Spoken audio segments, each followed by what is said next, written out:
All right, on to some other stories. Now, Honduras and Mexico are working together to curb the flow of Central American migrants to the United States. The two countries have signed a deal under which the Mexican government will help Honduras create about 20,000 jobs this year.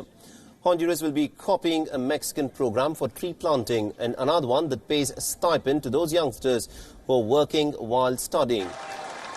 Mexico will also be providing aid to Honduran coffee makers. The president of Mexico and Honduras have pledged to lift prosperity in Central America, where poverty and violence have compelled people to migrate. They've also appealed to wealthier nations to further their international coalition for mass job creation. Entonces llamemos a Naciones Unidas, a la OEA, a nuestros más cercanos aliados, a todo el mundo, que se integren a este plan de desarrollo de Guatemala, El Salvador, Honduras y México, porque esto va en serio.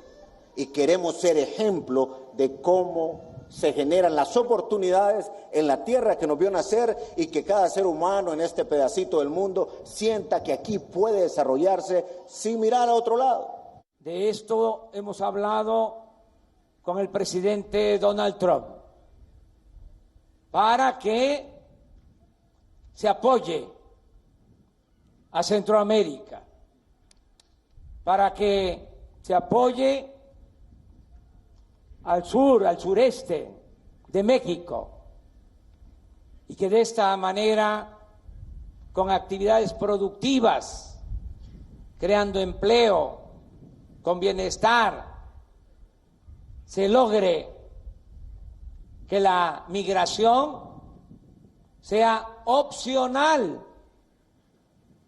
no forzada.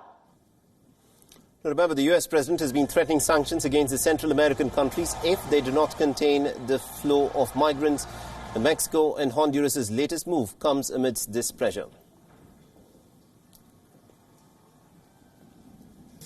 Now, hundreds of Guatemalans are protesting a deal that their country has signed with the United States. Now, protesters carried the blue and white flag of Guatemala and rallied in front of the presidential palace in Guatemala City.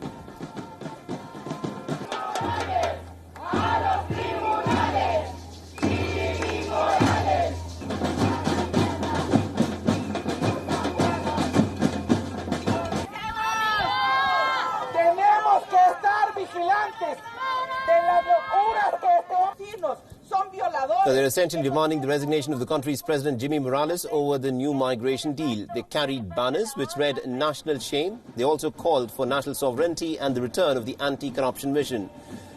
Now, the protests come ahead of the upcoming presidential elections in the country. Morales' term is set to end in January next year.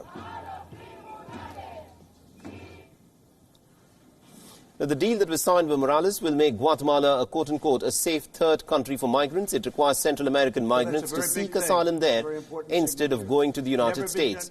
And this would apply to migrants coming from Honduras and also to El Salvador. And in exchange for the deal, the U.S. President Donald Trump has said that he was dropping the threat of more sanctions. The United States will also be increasing access to the H-2A visas for temporary agricultural workers from Guatemala. However, there's still uncertainty over whether such a deal could even be implemented. Guatemala's top court has said that the agreement must be approved by the country's Congress before it can be implemented. So that's a very big thing. It's a very important signature.